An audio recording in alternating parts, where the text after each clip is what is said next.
What's up guys, welcome back to the channel, and today I'm back in another video. This time we're ranking the best MVPs from every single age, from age 22 all up to age 35. And for my video, I also included playoff success and how I played in the playoffs.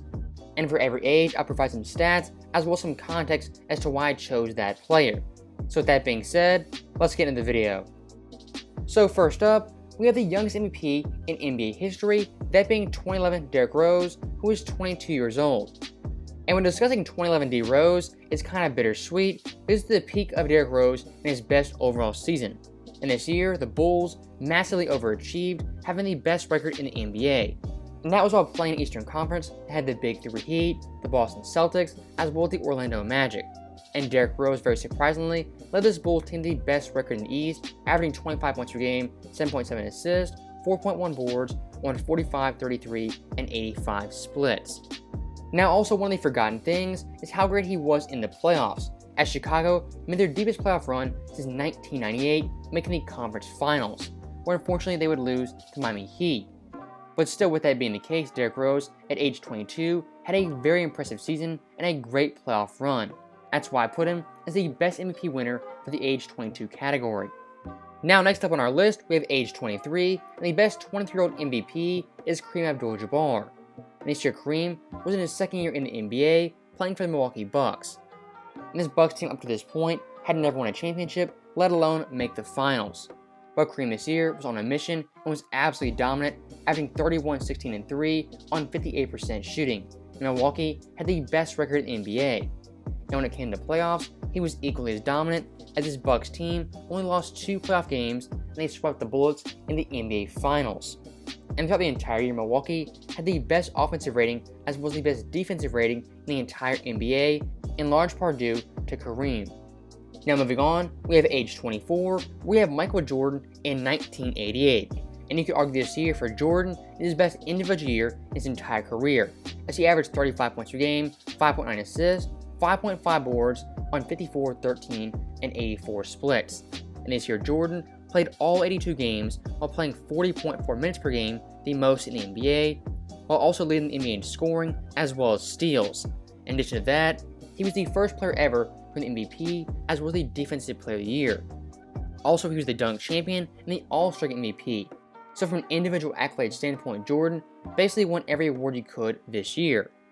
And stats-wise in the playoffs, he was also dominant, averaging 36 points per game, 4.7 assists, 7.1 boards on 53% shooting. In that playoff run, he had 2 50-point games back-to-back in the same series, the first player ever to accomplish both those feats. So 88 Jordan was all-time great, winning both the MVP as well as the Defensive Player Award.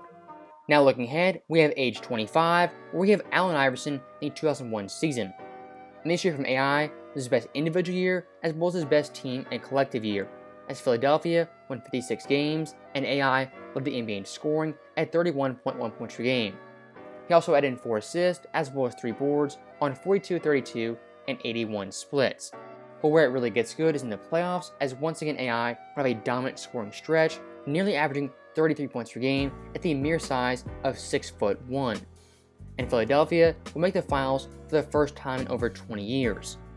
And if you look at this playoff run, in total AI had 723 total playoff points, as the 5th most in NBA history. And in every single round of the playoffs, round 1 all the way to the finals, AI had at least 45 points in one game in all of those series, the only player in NBA history to accomplish that feat. Now next up at age 26, we have the big fundamental Tim Duncan in his 2003 MVP season. And this year Duncan, in my opinion, had the best year of his career, averaging 23 points per game, 13 boards, 4 assists on 51% shooting. And when it came to playoffs, he had an all-time great run with a very subpar supporting cast. His 3 best players were a 20-year-old Tony Parker, a rookie Manu Ginobili, and a 37-year-old David Robinson. Not exactly the best Spurs team of all time. When it came to playoffs, Duncan carried those players, averaging 24.7 points per game, 15.4 boards, 5.3 assists on 53% shooting. And San Antonio won their first championship in 5 years. And this entire playoff run, Tim Duncan led the Spurs in scoring, rebounds, assists, as well as blocks, and he had no teammate average over 15 points per game. So this year from Duncan is a very underrated season, one of the biggest carry jobs in NBA history. Now once again staying in the 2000s, at our next MVP, we have age 26 Shaq in the year 2000. And this year Shaq was in his 4th year in LA, and he had yet to make the NBA Finals.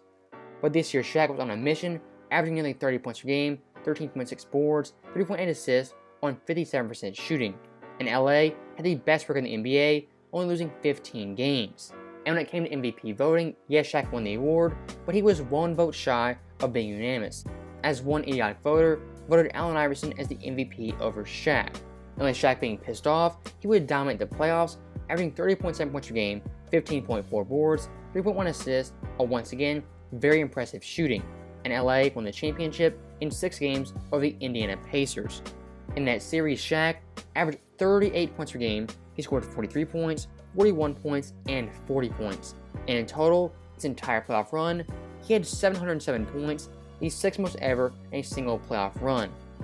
So Shaq this year had one of the best MVP campaigns of all time, and he capped it off with an NBA championship. Now next up, at age 28, we have 2013 LeBron James, what I believe is the peak of LeBron James, offensively, defensively, shooting the basketball, and from an all-around perspective, the best version of LeBron. And this year LeBron was the MVP, and he was 2nd in the defensive player voting. And when it came to the regular season, this Heat team was dominant, winning most games in the NBA, and they had a 27-game win streak in the middle of the season.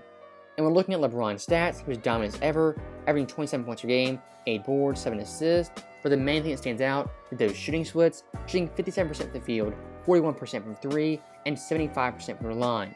Not just for LeBron standards, but from an all-time perspective, those shooting splits are up there with some of the best players of all time, and once again, this is the most efficient version of LeBron James. And we're looking at the playoff stats, they're also very impressive. What really stands out is how good LeBron was in the biggest moments. In Game 7 vs. Indy, he had 32-8-4 in a Game 7 victory. In Game 6 vs. the Spurs in the finals, he had 32-11-10 and 16 points in the 4th quarter. And in Game 7 of the finals, he had 37 points and a game-winning dagger. So LeBron this year checks every single box, and he is easily the best MVP for an age 28 winner. Now next up, we have a small forward, this time Larry Joe Bird, who at age 29 won the 1986 MVP. And for Bird this season, he averaged 26 points per game, 9.8 boards, 6.8 assists, on an insane 50, 42, and 89 splits, and Boston had the best record in the NBA. And speaking of that Boston team, offensively, defensively, they're up there with the best teams of all time. In my opinion, this Celtics team is the best Celtics team of all time. And looking at the playoffs, Bird was once again very impressive, averaging 25.9 points per game, 9.3 boards, 8.2 assists, on an insane 52, 41, and 93 splits, and Boston easily cruised to a championship, only losing 3 games that entire playoff run. And Bird in total led Boston in points per game, assists, as well as rebounds. And in Game 6 versus the Rockets in the finals, Larry Bird put up a triple-double, having 29 points, 12 assists, and 11 boards, in what he calls the best game of his career. Now moving on from Larry Bird, next up we have the age 30 MVP. The best one of those players is Wilt Chamberlain in 1967. And Wilt this year stats-wise did it all on the court, averaging 24 points per game, 24.2 boards, 7.8 assists, on 68% shooting. And his Philadelphia team at the time won the most games in NBA history. And Wilt this season played all 81 games, playing 45.5 minutes per game, among the highest in the NBA at the time. And when you look at the playoffs, Wilt once again filled up the stat sheet, nearly averaging a triple-double while shooting 58% from the field. And his Philadelphia team cruised to a championship, beating Bill Russell's Celtics in the process. And stats-wise, Wilt had one of the best playoff runs of all time, not only for a center, but for any player ever. He had 7 triple-doubles in this playoff run, the most ever, 11 games of 25-plus boards, also the most ever, 6 games of 30-plus boards, again the most ever, and 4 games of 20, 20, and 10, again the most ever. So Wilt this year did everything he could, and his team won the championship due to his great all-around play. Now looking at age 31, we have another center, this time Hakeem Olajuwon in 1994. And this year Hakeem was down as ever, averaging 27 points per game, 11.9 boards, 3.7 blocks, on 53% shooting. And his Houston Rockets team won 58 games. And because of that, Hakeem was not only the MVP, but also the Defensive Player of the Year winner, only the second player ever to accomplish both those feats. And we're looking at how Hakeem played in the playoffs. It's very impressive, putting up all-time great numbers, averaging 4 blocks, 11 boards, and 29 points per game, all very impressive. What makes it even more impressive is how Hakeem carried this Rockets team with no other all-star teammate or all-NBA player. And en route to the championship, he beat 3 50-win teams while leading Houston in all 5 major stat categories. And very similar to Wilt, Hakeem dominated the game in every single aspect and is easily the best age 31 MVP in NBA history. Now staying in the 90s, next up we have Michael Jordan, whose 1996 MVP is the best age 32 MVP in NBA history. And this year Jordan was his first full year back in playing baseball, and he once again returned to his old dominant self, averaging 30 points per game, 6.6 boards, 4.3 assists on 50, 43, and 83 splits, and his Bulls team at the time won the most games in NBA history. And speaking of that Bulls team, they were the best defensive team as well as the best offensive team in the entire league.